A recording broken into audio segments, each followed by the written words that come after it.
right, boys. It's time. I can't believe he actually said yes. Let's see if we can catch him off guard because I have him muted right now. I'm very excited for this. All right, man. You ready? Oh! Yeah. So, this is the second episode of the Creator Sit Down. I now have somebody who I was actually surprised who actually responded to me. And even more surprised that he said yes. Kyle Hilliard. Hi. Should I have done more research on this? I was just like, whatever. No sure. research. No research required, man. That's probably for the best, honestly. Let's be honest. How you doing today, sir? Good. Busy as always. Exactly. Good. No, that's what has drawn me to you for a while is the insane amount of hustle that you have going on. So for those who don't know,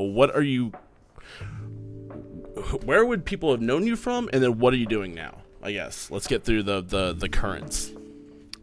Sure. I mean, people would obviously know me from my local band that I played in high school. I don't know. From Game Informer predominantly. Like I was a writer there for 8 years. That is starting 2011 was when I started, and so I was there for a long time. I was writing in a lot of video stuff, reviews, everything. You know, everyone at Game Informer does everything at various points. But then GameStop laid off a large portion of the staff, and now I'm just freelance writing. And then my day job now is the Gaming Ride Home podcast, which is a daily 15-minute podcast about like video game news, and then I also throw in various opinions and game reviews and kind of whatever I want, which is really nice. Like that's cool. And then the secondary to that, I mean, I don't know, secondary is not even the right term, but like then I also do Min Max with Ben Hansen and Jeff Marchiafava and Cyril Vasquez, which is like a Patreon podcast, YouTube channel, podcast network, all those things. No, that's where freelance writing too, when I can find it. So let's start from the beginning. How did you get into the sphere of writing about video games? It's something that everybody always wants to, like, has the aspirations of doing, of getting into the video game journalism field. What was your pathway into that? So I was all through college. I just was like, I had a business degree. I was like getting a bachelor's degree in business. I don't even know why. And then one day my now wife, then girlfriend, was like, what are you doing? Like, you don't care about business, you're not like passionate about it in any way. And she actually sat me down and like had me sort of talk through what I wanted to do. And I was like, I kind of want to be in like media in some way. So I changed over to communications. And then it was from there that I was kind of like, I'd always been such a voracious reader of video game magazines, like Nintendo Power and Electronic Gaming Monthly. Like would just read those cover to cover every month, and even like reread old issues and stuff like that. Yeah. And I loved film, and I was pursuing film. I'm gonna go really deep into this. I don't know. Please, that makes all the better content for the show. But I really loved film, and I was pursuing a minor in film studies. But I was like, I don't feel like knowledgeable enough about film. I want to write about movies, but like the thing that I really love that is a younger medium of entertainment that I do feel like I know a lot about are video games. Just because I always loved video games. I read the magazines voraciously, like I said. And then I worked at GameStop for years. Like I was there all through high school and college. So I was like playing everything new when it came out, good and bad. So I just really kept up with the industry. And I hit this point in college where I was like, I want to write about games. Like that's what I want to do. I want to be someone who writes for a magazine or works for a site like IGN or oneup.com at the time. And I just kind of went full into that. It was late in my college career, which is the thing that's nice about late college is like you're doing exactly kind of what you want to do at that point in theory. If you've done it right. It took me 5 years to get my bachelor's degree, so I can't say too much. But it went from like, okay, I got to do these math courses to like an editorial class where it's like every week the assignment was just write something and bring it in and read it to the class. Ooh. And like, so every opportunity in any one of those classes that I had to write about video games, I would just sort of finagle my way into doing it. And I remember the professors would even go around the class. These are all like juniors and seniors, and they'd Yeah. be like, "What do you want to do with this degree? What do you want to do with this degree?" to every student, and everyone would be like, "I don't know. I want to write. I like it. I don't know. I want to get my bachelor's degree," and like I would be one of the few who would be like, "I want to write about video games. That's what I want to do. I want to. That's what I want to do as a job." So, this is all leading somewhere. I hope. No, We'll see when I get there. But keep it going, man. So I was doing that, right? Anytime I could turn anything into an assignment about video games, I was writing for the college newspaper about video games. I wrote a big Smash Brothers review, I remember. And then I was doing an internship at a like an arts newspaper that covered like local culture and concerts and art shows and stuff like that. And I was interning there, and what they brought me on to do was video, just edit video, and which was like new to them. So they thought I was this like mastermind when I was like, I know how to use iMovie. Wait, what? You know how to use iMovie? Yo, slow down, Look, slow down, Kyle. Top of my resume, man. Yo, let's talk later. Let's talk after this. But so, and while I was there, I just was like, hey, do you mind if I write about video games and you guys put it on your website? And they were like, sure, intern, like more content for our website that for a topic we don't cover. And so that got me a byline on like a, this, at least I was in Charleston, South Carolina. It was like a local respected arts newspaper. And I had like a story about Little Big Planet on their website. So I took that, and that's when I started using that byline and like the college newspaper writing and stuff to just bug anyone with an email address about writing about video games. I worked this job after college where I managed a bunch of websites for local newspapers. I wasn't creating content. I wasn't editing. I wasn't writing. What I was doing is like I would take stories from writers and I would just get their story on this little tiny website for like, it was like Mount Pleasant, the Mount Pleasant newspaper, which is like a city that neighbors Charleston. And I managed like 5 websites. It was a very strange job. And it was also a job that I don't think they realized did not take a lot to do.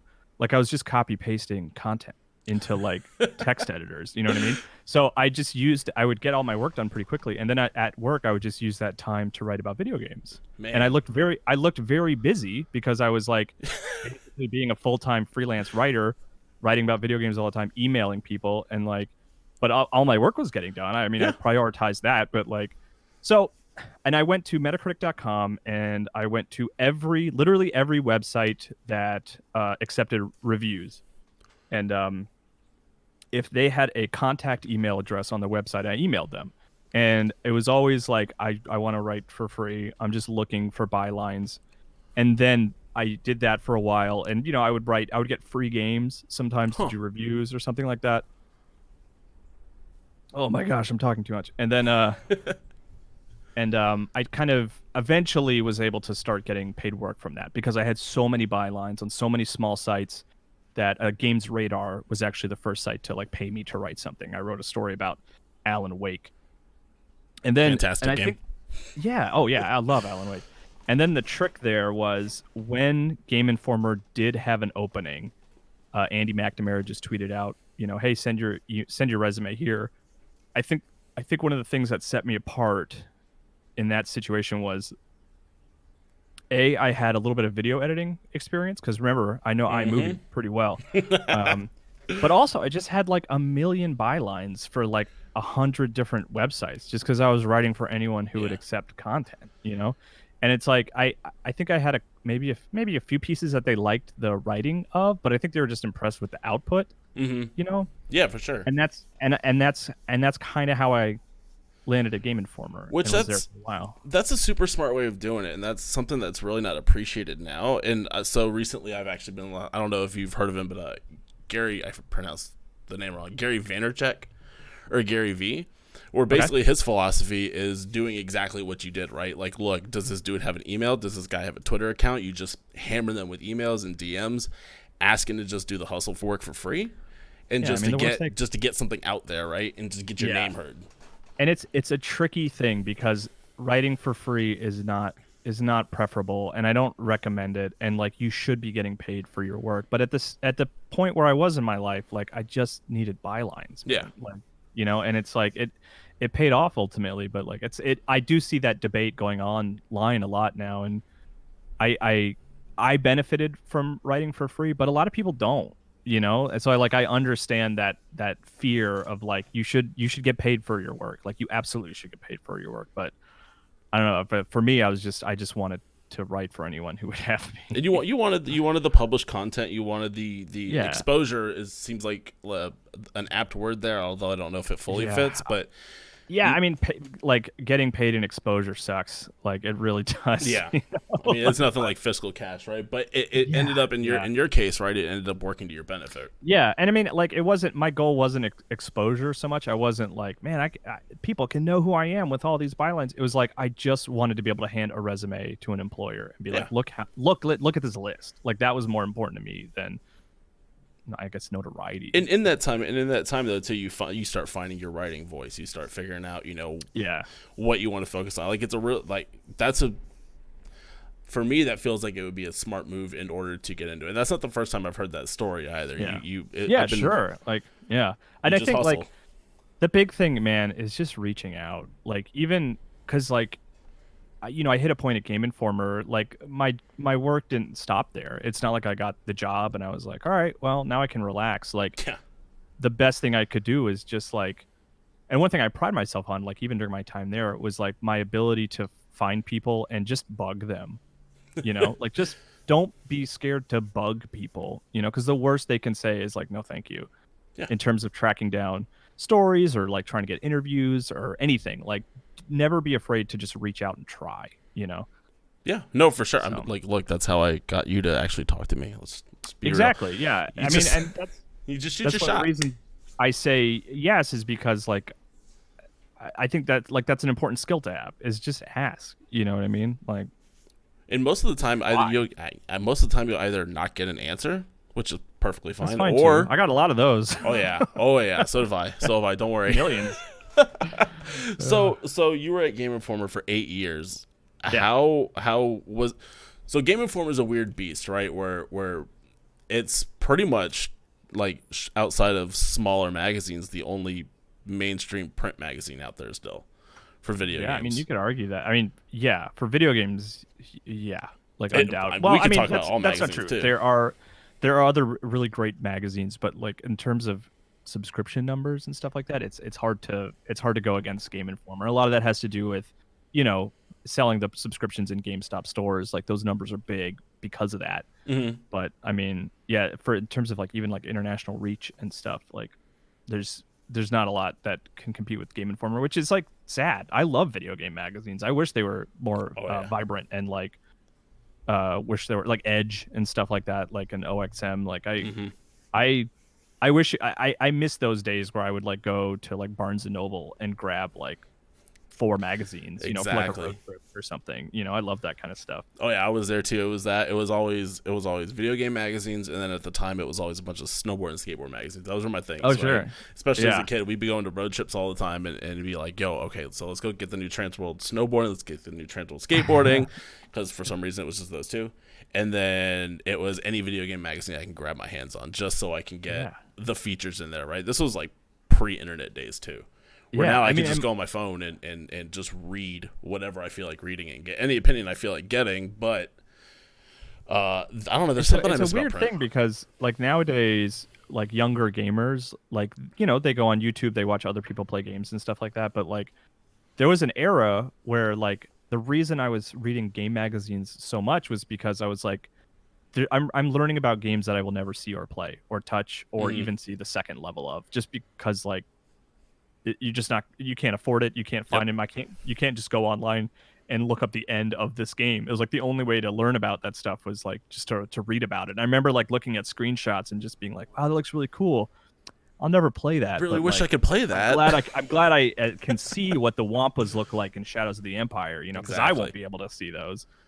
Exactly. So your time in Game Informer, how was that? Like just in general, you were there for 8 years, so it couldn't have been that terrible. No, I loved Game Informer, man. Like it was a dream job. Like in the most, like I would tell people that, like it was funny. I wouldn't like people who didn't really understand what my job was, Like I'd be like I say dream job, and I don't say that term lightly. Like I would have dreams about working in an editorial office, whether it was like just the podcast I was listening to at the time, like IGN or something like that. Like, Yeah.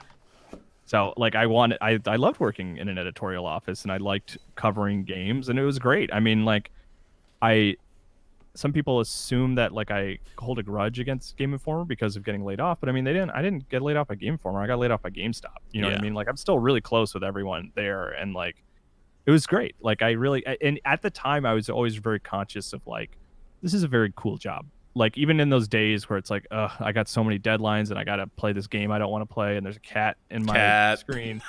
Like I was always very much like, I get to go to work and like talk about video games and play video games, Yeah. So, and then like I get a chance to meet the people that I considered heroes. Like I remember my first week there, Matt Cotto walked up to me and he was like, Matt Cotto does a lot of like the sports writing and stuff over Game Informer, and he was like, we got an offer to like interview this guy. Do you know Jordan Mechner? Are you familiar with Jordan Mechner?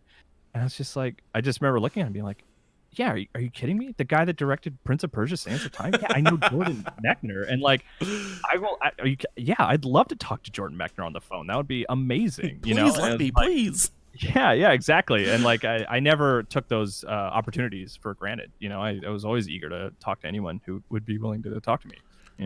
So so top 3 people you were able to talk to in an interview? Top 3, I mean, honestly, that's hard. Like, oh, I know. I believe it. I mean, I kind of put Miyamoto and Onuma in the same bucket because Onuma's the producer for the Legend of Zelda series, directed, a bunch of great Zelda games, producer on Breath of the Wild, all that stuff. Yeah. And Miyamoto's father of Nintendo, invented Zelda and Mario and all that stuff. And like I wrote the Breath of the Wild cover story and like got to chat with both of them and like had opportunities to talk to both of them on different occasions at E3s and stuff like that. And they usually went hand in hand, so that's like way up there. I mean, that's like ultimate goal, talk to Miyamoto, talk to Onuma. Oh yeah, for sure. Yeah. But then, I mean, and then like some other one, like we went to Japan to talk to Junichi Masuda, who produced the Pokemon. He's kind of like if you're unfamiliar, like he's basically like the main producer for the Pokemon series these days. Like he's not credited as the creator of Pokemon. That credit belongs to Satoshi Tajiri, I think is his name. But like in terms better of with that name than I do, man.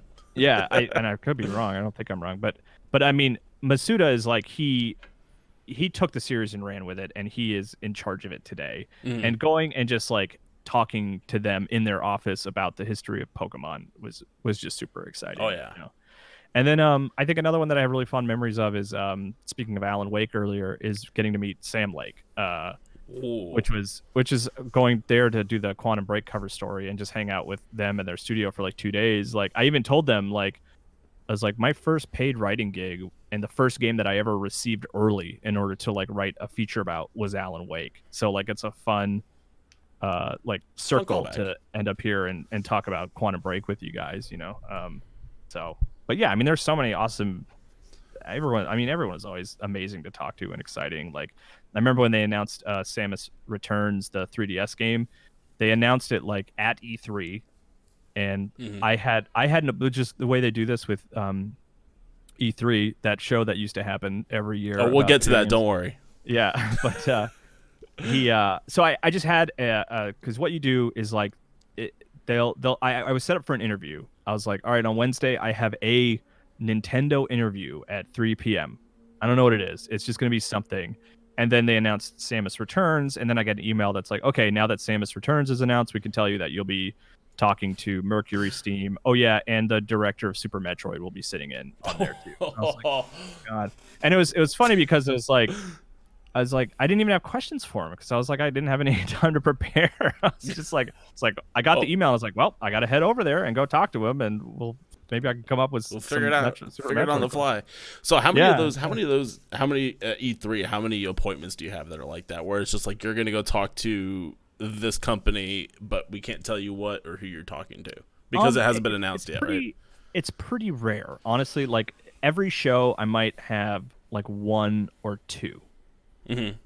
And then sometimes the situation would be like once you get there, like literally get there into Los Angeles, like they would like maybe you could talk to someone and be like, okay, this is what it is. Now that you're a little closer, we're a little less wary of leaks and stuff Yeah. like that. We'll give you a heads up, but like maybe one or two per E3, I would have like mystery Nintendo interview or mystery Activision interview or something like that. You know? Okay, that makes more like being on the. I've never been to E3. Obviously, Yeah. I'm a dude in my living room, just like talking to a microphone and stuff like that, right? But I am too. I'm in my basement. Fair. Yo, basement, let's go. But like E3's always been a fascinating experience to watch from the outsider's perspective. It's something I've used to always want to go to. I'm not quite sure if I want to anymore, just because I've gotten older and I don't really feel like dealing with waiting in lines all that much. Personally, I got too much time to. I have too much stuff to do and not enough time in my life or day to do it all as it is. But how is, obviously not this year, but how is the E3 experience as a whole? It's something I've always been like super interested in, even though I'm probably never gonna go. Well, I mean, no one might ever go again. I mean, I say that I actually like. I'm not a pessimist about it. I would love for E3 to continue this year. Hopefully, I'm is about a to have a strange cat. Exception. Oh, you got a cat too. Yeah. No, E3 is wild, and it's like, I mean, being on the press side also, and like making appointments in advance, like, is helpful and like and good, and it makes the process like move so much quicker. Like, I don't because I'm more there to like talk to do interviews and stuff like that, and maybe I have like I have between the hours of 3 and 4, I have a 20-minute window. Can I please come play Soul Calibur 6 for 10 minutes? Like so like I have that I always had that advantage of being able to just like be pulled to the side to play stuff like that, Yeah. which is like not like a Game Informer thing. That was like a press thing. That's how the show worked before it opened up to consumers. Yeah. So I mean, it was a highlight. It was an incredibly busy highlight every year. It's incredibly stressful. It's a lot of like your day will be probably filled with like maybe 6 appointments where it's like you get there early, you might play a game, rush out, go somewhere else, play a game, rush out, go play a game, and then you have maybe 45 minutes to write and post something to the website. Yeah. And it's up to you to decide like, okay, I played 3 games. I have notes on 3 games. What of those 3 games do I have time to write about? What do people want to know the most about? Yeah. And then it's like you just have to make those quick decisions, get something published, and then rush out the door to your next appointment, which maybe this one's an interview and you got to record it. And then like transcribing an interview takes a lot longer. So maybe you just pull a couple quotes and try to get like a quick and dirty news story online. It's just very fast and very fun and very exciting. Yeah, for sure. But just super busy. Like I never walked more than I did like during E3, just because like you're traversing that small area of Los Angeles and also going appointment to appointment. Yep, and then going back and forth too. Yeah, and then like finding a place where you can sit down and write something and trying and hoping to God that you connect to the internet enough to like put a story online. So, but it's internet. It's amazing. Like if you're a huge video game fan, like it's something you should try to do. It's difficult, like you said, like it's a big expensive time sink for sure, but it's like I mean, I like when they opened it up to consumers and stuff, I was like, that's great. Like I would have like I always wanted to go to E3, like even before I was like writing about games. I remember seeing like watching G4 and seeing like reactions to Twilight Princess and stuff, and I was like, man, I want to go there someday, and I think like opening up to consumers is cool and good. Like I think that ESA is kind of struggling with what they want to do with E3 right this second. Yeah. But I mean, like I think that was a step in the right direction. You know what I mean? Is like open it up to more people. Like it's an awesome event. It's a huge experience. Exactly. Yeah. See, there's Kat. He's leaving now. Okay. So you were at 8 years at Game Informer. The GameStop layoffs of Game Informer were pretty public. I heard about it, and that wasn't even listening to Game Informer. They called me directly. So I guess that's the question, is like, how did that if you don't want to talk about it, feel free to not. Like if it's touchy, I get it. So but like It's not so much that it's touchy as much as it's like I kind of feel like I'm done. Like it happened. You know what I Hmm. mean? It sucked. I'm moving on. Like my mother was in town recently, and she was kind of talking about, she asking me questions of just like, what did they do? Like, how did you hear about it? What was happening? And I was just like, I just kind of was like, Mom, I'm moving on. Like I'm Yeah. trying to do other stuff now. It was a big bummer, and it really like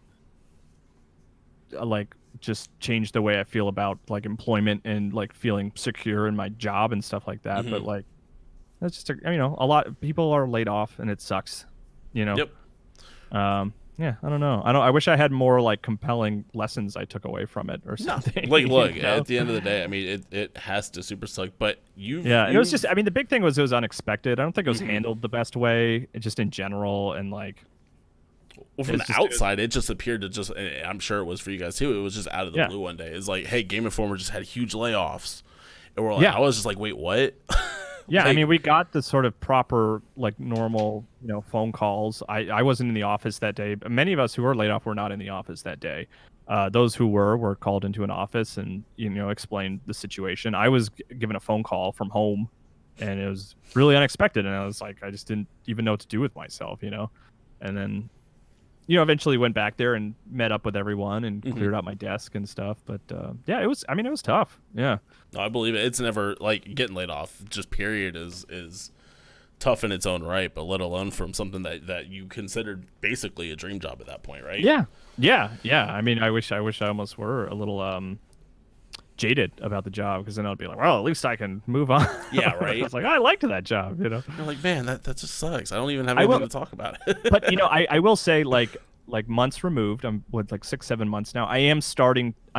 Those silver linings are starting to raise up a little bit. Hmm. You know what I mean? Like I do honestly feel good about the whole thing because like I work from home now. I have a lot more time with my kid. I have a lot more time at home in general. I like there's like and those things are like, you know what, that there are many elements if of my life that are improved as a result of Yeah. not being like, because like the thing about working there was like I was like fully like workaholic committed to that job, and now it's like I feel like I can relax a little bit. You know what I Hmm. mean? Like I can take a little bit of a step back. I mean, I'm still very busy. Maybe even I'm probably more busy, but like I'm doing things on my own terms and at home where I can spend more time with my family. So like the silver linings are starting to emerge for sure. No, for sure. So after you left Game Informer, okay, so this is what I've been able to figure out so far because I've been looking. Not that I haven't like already been listening to everything you do, but like actually laying it out. You are doing a daily podcast about gaming Yes. news. You Yep. are doing min-max content, which you guys are just churning and burning stuff out. It feels like a lot of Yeah. good I mean, stuff. a lot of that credit goes to Ben Hansen. Oh, for sure. I show up for a lot of it, but it's mostly from his direction. But yeah, there's a lot. Min-max is prolific. Very actually right now, which we'll get to how all that came about too, because that's another thing that I'm super curious about. Right, is like Sure. how that happened, but also you started delving into Twitch, which I found interesting. Yeah, that started. I think I got laid off, and then I think within like 3 or 4 days, I was already streaming, or maybe it was a week. I mean, I could go back and look at the dates, but the main thing about that was I was never going to be, I never wanted to be like a Twitch streamer. It wasn't like I was like, all right, career path, let's Hmm. be a Twitch streamer now. The main thing I wanted was a scheduled thing Hmm. that I could do every day. Because at that point I was looking for work, I was applying for a lot of jobs, I was like emailing people and just having like informational phone interviews and stuff like that. Yeah. But I was like, okay, I just need something that's like that I can count on, that has some consistency, and I think it can be this, which is why I started streaming Hmm. every day. And I've scaled back a little bit, but like I'm still enjoying it, so I'm still doing it. It's not a job, you know what I mean? Yeah. Like I'm making a little money with it, but just like I mean, just like nothing close to like a day job or anything like Yeah. that. But Exactly. but I yeah, so I mean that was the start of it. Consistent schedule thing that I can do every day as an unemployed person. Um, Yeah. that would hopefully benefit me in some small way and let me go into my backlog and play things I've always wanted to play but have struggled to find an excuse to do so. So that's what actually. So I actually need to pick your brain about this because I do stream fairly regularly, but 5 days out of the week, right? you play things that I wish that I could justify ever playing. Good. Like that's what I'm going for. Metroid, and now you're going through Black Mesa right now, and like, so how do you do? You just go through your backlog and you say, you know what, I'm going to play this, and that's what we're going to do. Like, how does that work for you? I just think of things that like I've always wanted to play. I mean, I've even kind of leaned initially into like stuff I don't see streamed a lot. Mm-hmm. Because like my first game that I played through was Metal Gear Ghost Babel for the Game Boy Color, which is just like, I love Metal Gear Solid. Never played Ghost Babel. It's like this weird blind spot in my understanding of Metal Gear. It's supposed to be good. I have a copy of it that just like sits in a drawer, and I was like, I'm gonna play. No one's streaming Ghost Babel right now. I'll play through Ghost Babel, you know. And then like after that, it was like, well, what's weird that like not a lot of people are streaming that I can stream, which is like I streamed the PSP remake of Mega Man X and stuff like that. Really? Like, yeah, okay. yeah. So like I gotta go back a little bit. How did you set up the Game Boy Color to stream Ghost Babel? I have a Retron. There it is. Which is pretty simple, but like I did get way more complicated. Like, the Mega Man X Maverick Hunter X, I had to pull out a PlayStation TV, which was something I'd gotten like cheap at some point, you know. But the craziest one, which is like a lot of credit to my wife for giving me the idea and for hanging onto her copy of Boktai all these years, which is like another Hideo Kojima game that like I've never played before, was I wanted to play Boktai, and I tried using the Retron, but it didn't work. Like it didn't want to, the light sensor element just was like, whatever, the Retron just doesn't understand how that works. Because Boktai is a game that you power up by having the game in sunlight. And so what I had to do is I had a GameCube that I had hooked up, and then that ran the game properly. And again, this is my wife Ashley's idea. She had like a little UV lamp that she used for crafts and drying resin and stuff like that. And she suggested like, well, why don't you see if that can emulate the sun? And it did. So that is, I played through Boktai, which is like, again, I wanted to play because it's like a weird Hideo Kojima blind spot game for me. Yeah. And no one was streaming it because it's like impossible to stream because like, you have to use sunlight to play the game, so, you know? How did anybody play the game? So like, if you go back and look at that playthrough, like you can see, like I have a dedicated webcam that points to the GameCube that shows when I have to turn the UV light on and off and stuff like that. So how did you play that originally? How did not you went specifically, outside. but you literally took the disc outside? Yeah, it was a Game Boy game, so you just went outside, and the idea was like you stood in the sun to like power up and fight bosses and stuff like that. Which is like, I mean, that's why I wanted to stream it, because it's like people forget about that game, you know, like for all the like people like just shrugging their shoulders at whatever Death Stranding is supposed to mean. It's like, you guys know this dude like made a game that used like sunlight, you know, like. So that's the kind of stuff I'm trying to stream. Like now I'm actually kind of being a little more tame, like playing Metroid Prime. I never beat Metroid Prime, so I was like, well, I should play Metroid Prime. That's like an embarrassing blind spot. So I decided to play that. And then I was actually going to play Blue Shift, the Half-Life game where you play as one of the security guards. Yeah. And I was like getting ready to get it all set up to play, and I was like, oh, Black Mesa came out today. I've been waiting to play that game for 15 years. I'm going to play Black Mesa, you know? Yeah. So I'm not trying to like chase hits necessarily. Like I guess I could try to get good at Fortnite or Warzone or something, but it's like I just want to play the weird stuff that I've always been meaning to get back to and play, you know. I like it. I honestly wish that I had the mental fortitude in order to do that. Also just the collection of those kind of things to actually stream. Like I'm actually thinking about doing Black Mesa here soon. I just bought it. I've never actually played Half-Life 1. Oh, yeah. No, this is the perfect way to play it. Like, it's great. Like, that game holds up well, like, for sure. Really? Yeah. So, like, because what I'm thinking about doing is playing through that. This is just inside scoop shit. But I'm thinking about doing that and then streaming a playthrough of the original Half-Life 1.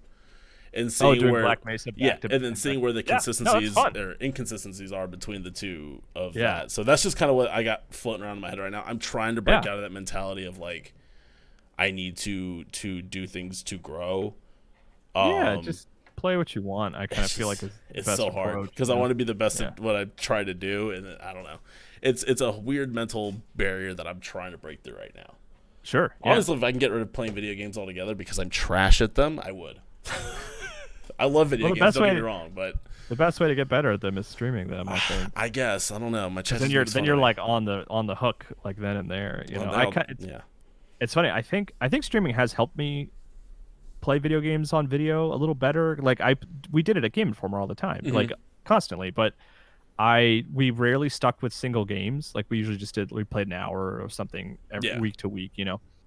But and like I had a reputation that I leaned into that was fun of being bad at video games. Like anytime I was playing a game, we did Game Informer does the weekly show replay. Yeah. Like I was awful. Like it was rare that I was successful, but streaming I think has actually made me, because I do it every day, I feel like I'm getting a little better at playing games live. Like I'm still not a great gamer or anything, you know. Don't worry. I still will throw stuff on easy and stream it just because I want to get through it. But join the club. Join the club. Yeah.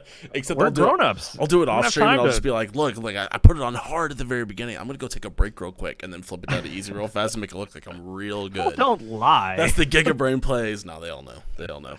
I can't even lie about it. Either that, or I beat my head against the wall and then just end up throwing something. So it's okay. Yeah. So, I wanted to circle back to min-max, and so that came about, and I remember when I saw it on Twitter, and then I listened to the Game Informer show, and Ben Hansen was like, "Hey, I'm out, and I'm going to be doing something different. You'll hear about it soon." And I was like, "What is he like?" Because like, I would, if I can emulate Ben in any way, I would in a heartbeat. Like. That's a good person. That is a man who has the hustle and drive to just create things, and it's also guy like knows video games better than anyone. Honestly, it's like creepy. Period. Like it's crazy how much he knows, and I think a lot. I mean, it's not even he went on almost every cover story trip with Game Informer, which is a factor. You know, like that he would spent so many times in so many studios. But even outside of that, he's just the kind of guy that like really loves reading like long form features and listening to long form interviews with game creators, and then like really internalizing that knowledge really well. Like it's really kind of mind blowing. Oh, like, he's turned me on. My podcast list is half of Ben recommendations as it is. Oh, sure, yeah. I mean, same here. Yeah.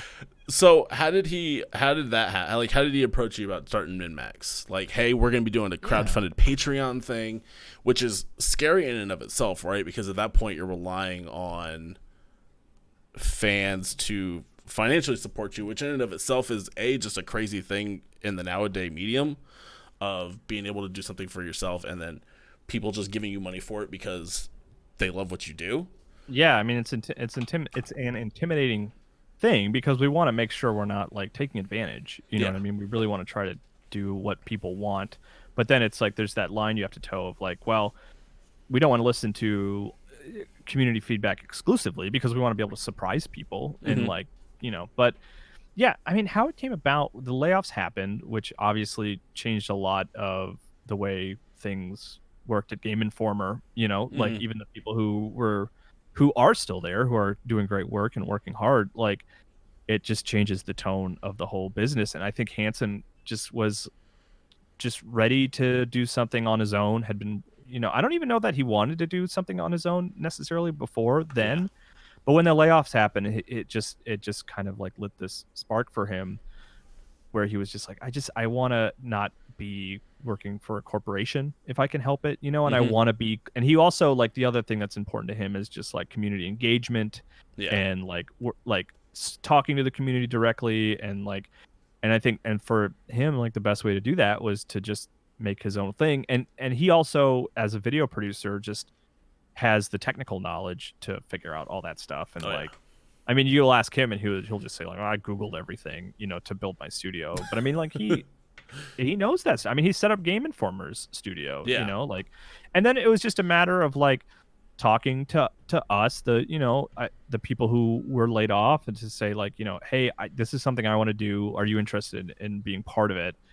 And I mean, the answer was like, yeah, no, I do. Like, I'm still going to pursue work and I'm still going to freelance write, which is like, I'm still doing, although I do feel much more, I feel I have a day job now with Yeah. Gaming Ride Home, which is like relieves a lot of stress for me. But yeah, I mean, Ben just was like, and it was he was not part of the layoffs. He was still at Game Informer, but he was just, I think he was just, I don't want to speak for him too much, obviously, but Yeah. like, I think he was just ready to strike out on his own. And this was like, like a sort of, like, I don't know, like a wake up call, I guess you could say, of just like, I think this is the time to do it. You know? And it gets, for me, like, it would feel, after watching a bunch of your coworkers and friends get laid off, right? You'd be like, well, man, when's my time? Yeah. If you're going to take advantage, then's the time to strike out and make your own venture, right? And to try, at least, take your shot, see what happens. Yeah.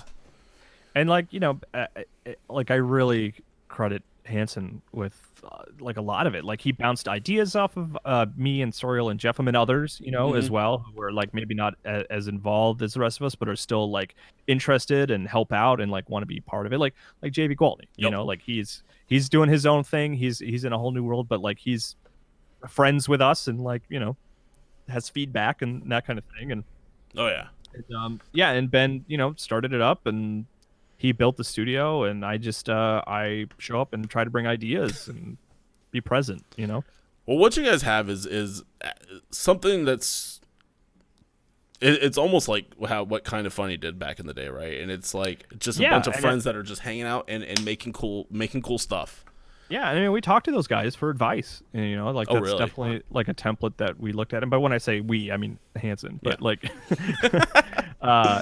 but yeah, no, I mean, I'm proud of what it is right now. I think it's really great. And it is like things like Kind of Funny and like comparable Patreons. Like Easy Allies is another big one that we looked at and like enjoy those guys. I listen to their podcast every week and stuff like that. So I'm a fan of that type of content, and I'm excited to be able to be part of something that makes it. And I like how it's turned out so far. No, it's been a very fascinating and frankly awesome ride to just be watching / be a part of, right? And just like watch all the moves that you guys are making with the Patreon and the content you're creating, and then just like your Game of the Year stuff was fantastic. I'm just gonna throw that one out there. Yeah, that's really sweet, man. Thank you so much. Like that was something that like was always a debate internally at Game Informer. Like it was something that I was always on the team of with Hansen of like, can we please record these discussions? They're so thrilling. They're so exciting. And there were people at Game Informer who didn't want to do it. And like, I honestly understand their reasons why, because they're like, it'll just change the discussion. It'll make us all feel like we have to like perform to a certain degree, and it would just like change the way those interactions happen, which I get. It's like, yeah, you're right. Like it would change the way the discussions happen, but it's like, it's so much fun to listen to that stuff, and so that was like one of the first things for MinMax, especially since we kind of started it up near the end of the year. We were like, well, obviously we're going to record these discussions, right? Like that was something we definitely wanted to do, and I like how they came out, No, yeah, Giant Bomb, that was templated from Giant Bomb. Hansen's pretty much attributed to that numerous times. It's their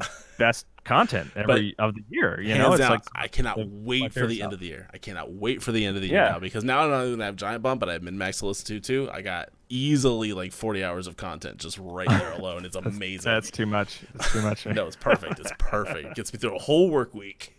Yeah.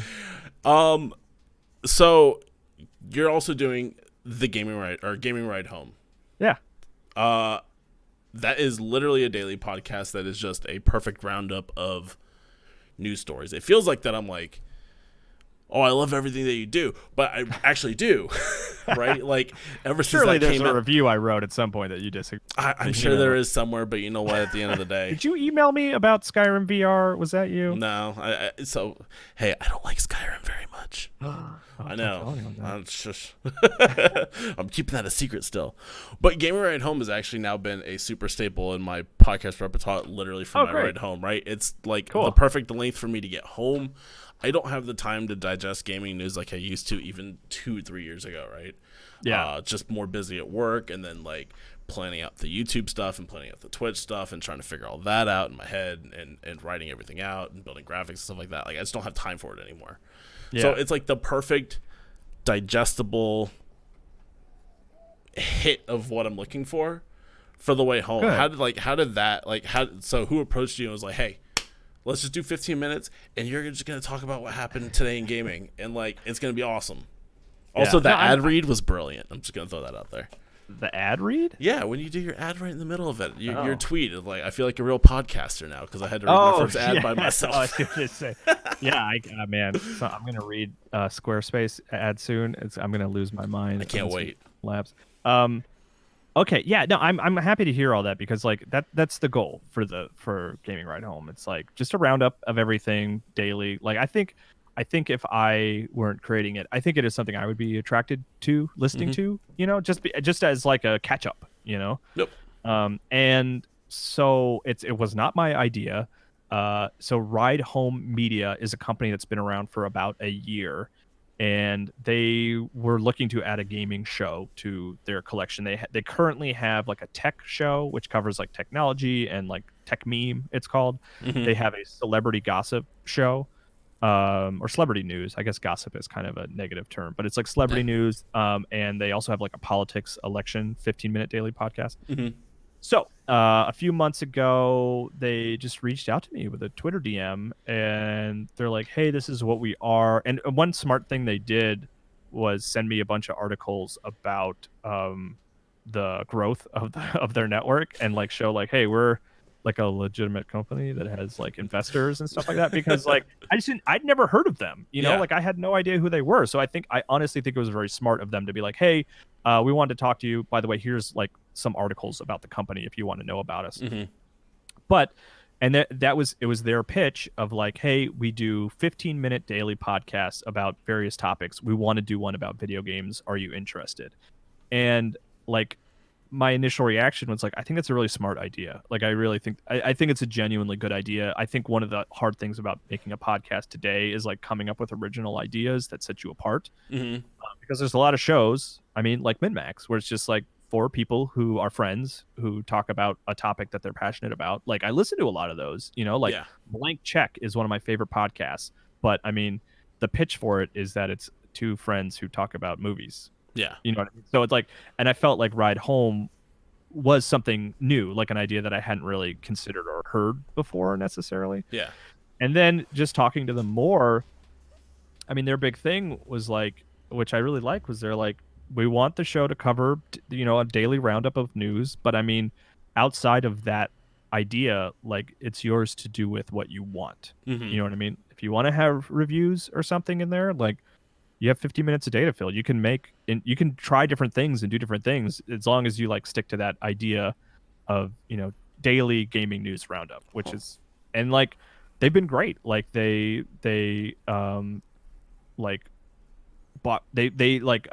financed the show, they got me some good equipment. I'm talking to this mic right now, and they were very much like, the more that you can get yourself out there to, so people can potentially find the show, the better. So continue doing min-max, continue freelancing. Like, we're not like going to restrict you in any way. And like, they've just been awesome. And like, one of the nicest things I can say is like, they've really left me alone, Really? Like they check in, they give me, the big thing I hear from them all the time is just like, oh, hey, I found this video game news story. If you want to cover it, like, here's a link, And I was like, oh, thanks. But I mean, like, outside of just having like the basic structure of the show down, and like they're happy to just let the show be what I want it to be, and it's great. Like, I think they're cool guys. It's like, I like how the show's going. I'm proud of it, and I think it's a great opportunity that just kind of landed in my lap. It's super cool. So how long does it take you to actually prep? Because it's generally like 15 minutes long, give or take, a couple minutes here and there. How long does it take normally to prep for something like that? Because you have to pull all the news stories and everything like that too. So yeah. So it depends on the day. One thing I did at Game Informer, like there was a news editor, Imran Khan. His job was writing daily news. And then like, one thing that if like maybe you don't know about me is I also did a lot of news writing for Game Informer, because I covered the website on my own on the weekends for years. Yeah. I was the weekend news editor for Game Informer. And I would on those days where Imran was, off doing something like seeing a game or something, like Yeah. I was, those responsibilities were shared among the staff Mm-hmm. in terms of keeping the website up to date. But it was something that I would do often. Like it was I spent more time writing just general news for Game Informer than you might expect. Yeah. So all that is to say, like I was equipped to do it, because like there was a period of time where every weekend I would wake up in the morning and I would try to get like up to 10 stories a day on Game Informer's website. So you're old hat at it, basically.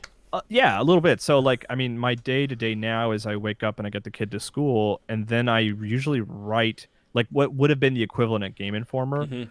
is maybe writing 5 news stories, which Oh. like on a busy day, like I could do that like in the first couple hours in the morning if there was just a lot going on, So there are days where there's a lot of news and it's news that I'm knowledgeable about and don't even really have to do a lot of research in, where I Yeah. can get through it very quickly. I write a full script. I write about 2,500 words. I've found is like the sweet spot of like, if I read this is about 15 minutes.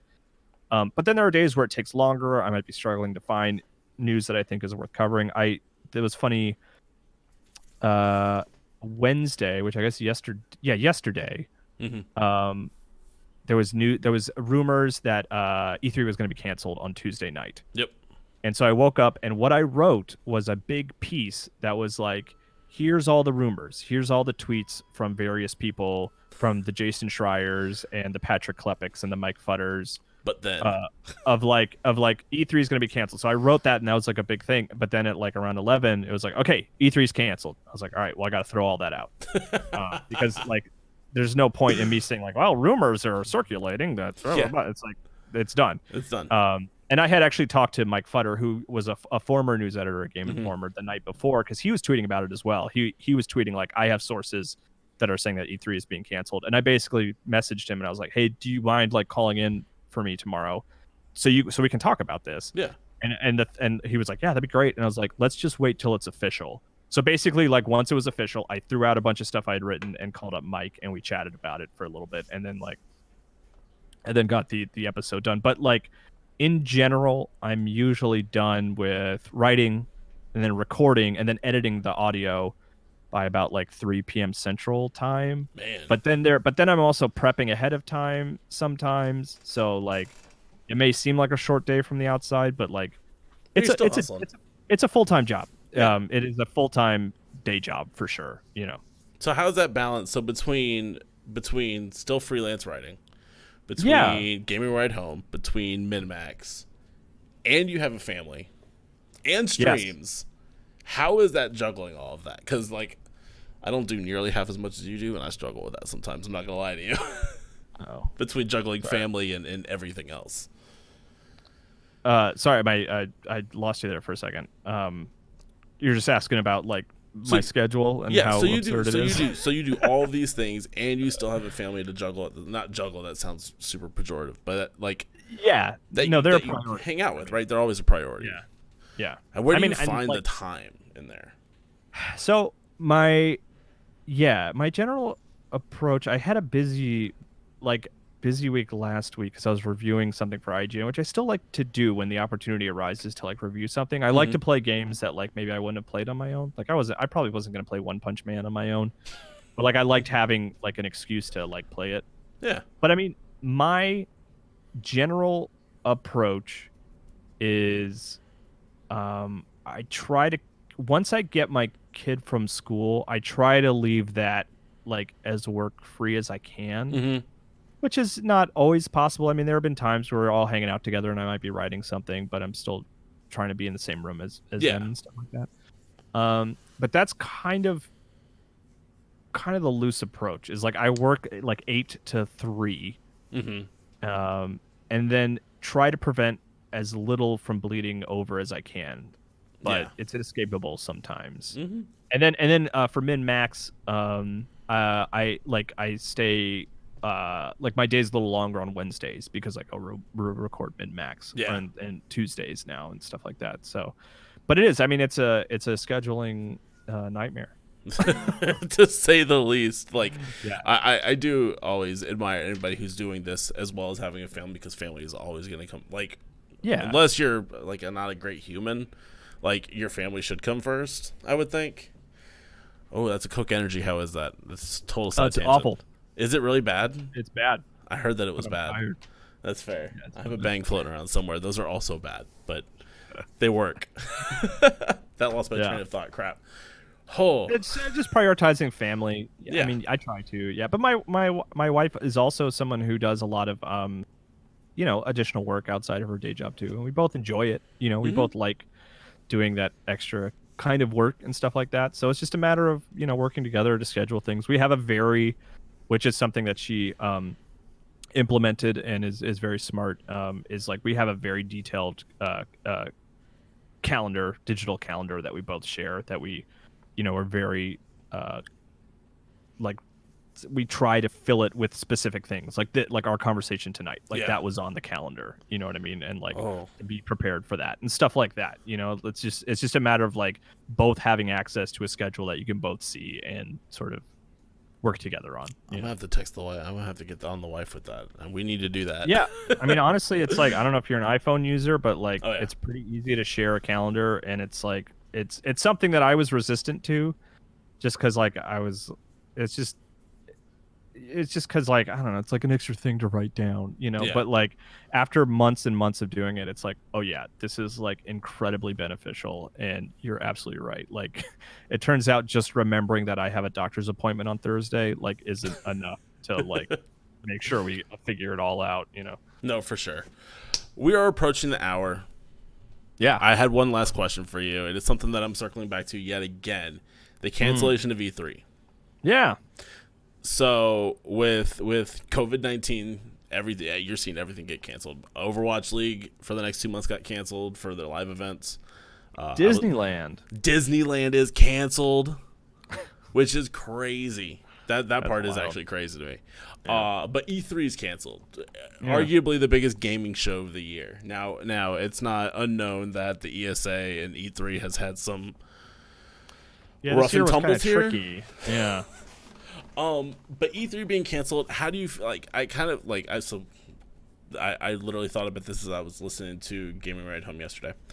Wednesday, yeah, where Mike Futter was basically saying, hey, this might actually be there might be a silver lining to this where they can get their stuff in order, which I kind of agree with on one aspect.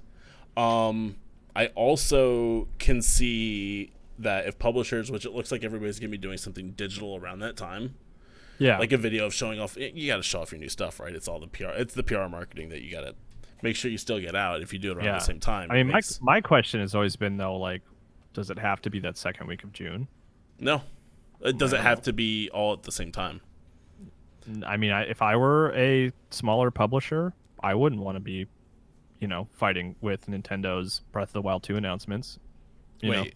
Wait, was that Juice? I don't know anything. Oh, dang. No, I'm just saying. I mean, I think it's safe to assume we'll probably see some Breath of the Wild 2 stuff at E3. Yeah, I would hope. I don't know anything. I definitely. I'm not a Game Informer. I don't know any secrets. I didn't even know that. That's fair. Before it was announced. Look, I just got real excited, man. Breath of the Wild was huge good. I was like, wait, hang on, huh? Anytime somebody says Breath of the Wild 2, I get really excited. Yeah. It's not just you. But yeah, so like what the other thing that I could foresee happening is if everybody does do a digital event at that time and then realizes that it's way less overhead, way less pomp and circumstance, you get the message out to the same amount of people. What's to stop them from just not doing an E3 again? Yeah. I guess is my question on that front too. Yeah. I mean, I would argue that they already know that. I don't think they're going to learn that this year. Fair. You know what I mean? I don't think it's going to be some sudden like, oh my God, we saved $2 million by not going to E3. Yeah, I mean, fair. But it is like, I think, one of the things for this year is like one thing that they don't know is like how much of a difference will it make? Like, will they kind of feel like they got the same reach without being there, without having all these journalists be able to play games and stuff like that? Yeah. I mean, we talked about it on the MinMax show yesterday, which means the episode is probably live now. But like, I I think a lot of people are pessimistic. I bet we'll still see an E3 in 2021, Okay. as long as like diseases are under control.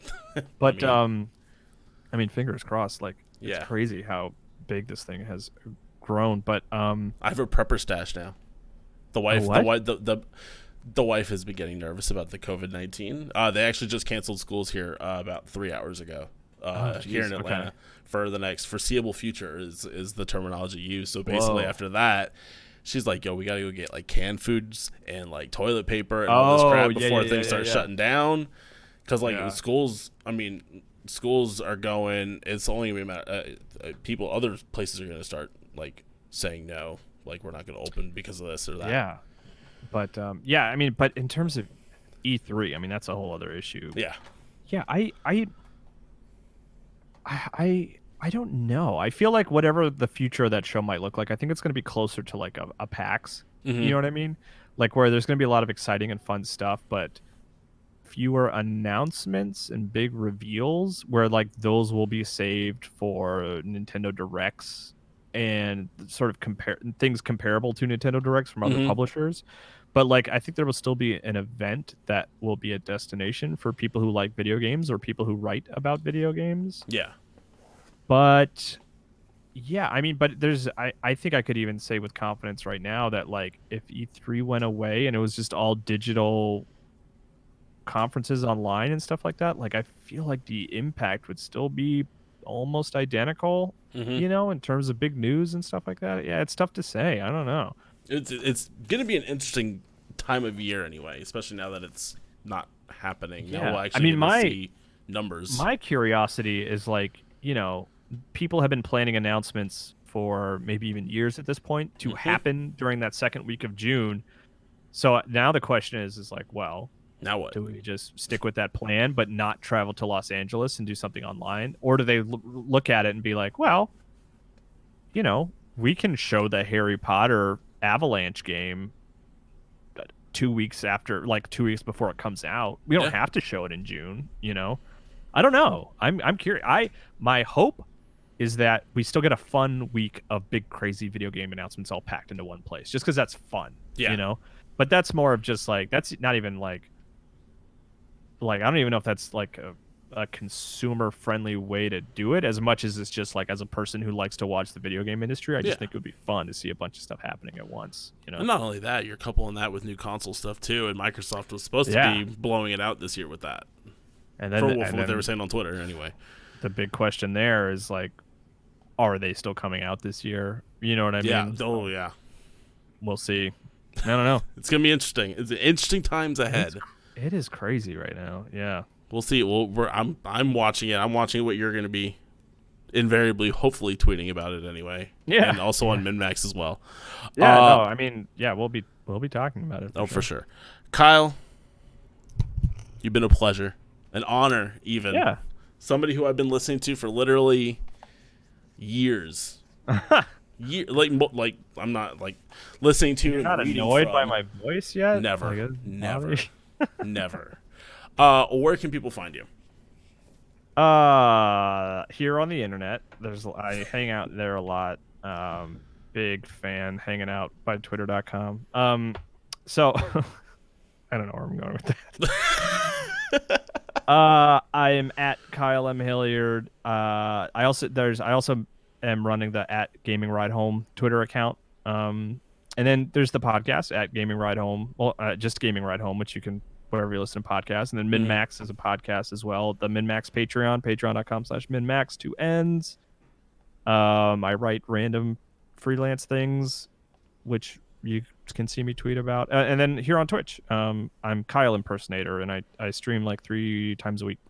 So I'm playing Black Mesa right now, and it's fun. Is it? So I'm probably going to be jumping into it here either tonight or tomorrow. Good. You should. It's a good game. Hitting it up. Fantastic. So quick update. Now Prime Now is no longer delivering in our area for the foreseeable future.